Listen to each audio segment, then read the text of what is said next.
Judul, Hantu Menyerupai Dukun Beranak atau Wajah Ketiga. Di sebuah kampung kecil bernama Cisepan, yang tersembunyi di balik lereng hutan dan sawah luas, hidup seorang dukun beranak yang sangat disegani, Maknah. Ia sudah membantu kelahiran lebih dari 100 bayi selama hidupnya, bahkan sebelum usia 40 tahun. Zaman itu belum ada listrik. Hanya pelita minyak dan obor yang menyala saat malam, serta suara jangkrik dan lolongan anjing yang menemani gelapnya dunia. Maknah tak pernah menolak panggilan. Entah malam, hujan, atau jalan berkabut. Kalau ada ibu hendak melahirkan, ia segera membawa tas anyamannya berisi daun-daunan, minyak gosok, tali pusat, dan pisau kecil. Namun, ada satu hal yang tak pernah ia ceritakan kepada siapapun. Setiap kali ia berjalan sendirian menuju rumah pasien saat malam, ia selalu diikuti. Awalnya ia pikir itu hanya rasa takut biasa. Tapi makin sering terjadi, makin jelas bayangan itu bukan hanya bayangan. Itu sesuatu yang hidup, dan mencoba menyerupai manusia. Awal mula teror. Suatu malam, sekitar tahun 1928, Maknah dipanggil ke rumah pasangan muda yang tinggal di pinggir kampung, Jarotarsa dan istrinya, Enah. Enah mengalami kontraksi sejak sore, dan menjelang Isya, air ketubannya pecah. Maknah pun berjalan kaki menuju rumah mereka, membawa obor kecil dan tasnya. Hujan baru reda, tanah masih licin. Jalanan sunyi, hanya suara air menetes dari daun-daun bambu yang lebat. Di tengah perjalanan, saat melewati kebun bambu tua, Maknah melihat seseorang berdiri di ujung jalan tanah. Orang itu membawa obor, wajahnya samar. Ia berpakaian seperti warga biasa, tapi ada sesuatu yang aneh. Ia tidak punya bayangan. Maknah mempercepat langkah.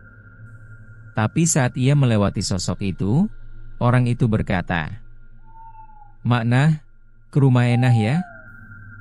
Kasihan anaknya, udah keluar setengah." Maknah terhenti. Orang itu tahu tujuannya, tapi belum sempat siapapun bisa menyebarkan kabar. Dengan tenang, ia menjawab, "Iya, Jaro manggil tadi." Sosok itu tertawa pelan. Anaknya perempuan, cantik sekali, wanginya sedap. Dagingnya lembut. Maknah langsung sadar. Itu bukan manusia. Ia menggenggam jeruk purut yang selalu ia bawa dalam kantong saku, dan membacakan doa dalam hati.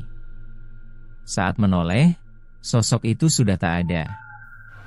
Tapi di tanah tempatnya berdiri, ada bekas kaki yang mengarah ke atas pohon bambu. Bukan menapak, tapi mencengkeram seperti cakar.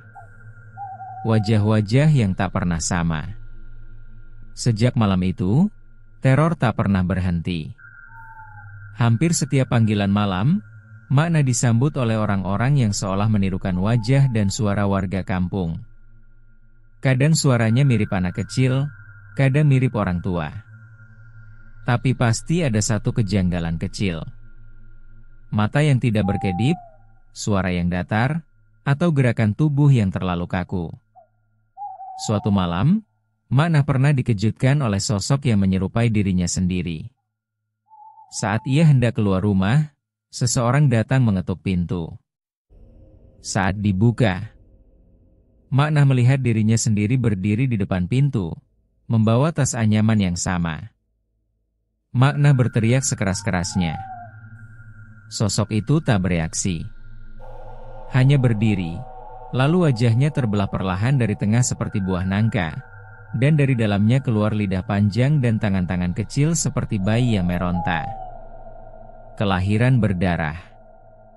Puncaknya terjadi pada malam Jumat Kliwon, ketika Maknah membantu persalinan seorang ibu bernama Bu Amah. Bu Amah sudah 2 hari mengalami pembukaan, tapi bayi tak juga keluar. Suaminya bilang, sejak hamil, Istrinya sering bermimpi disusui oleh perempuan tua tak dikenal. Ia menganggapnya mimpi biasa.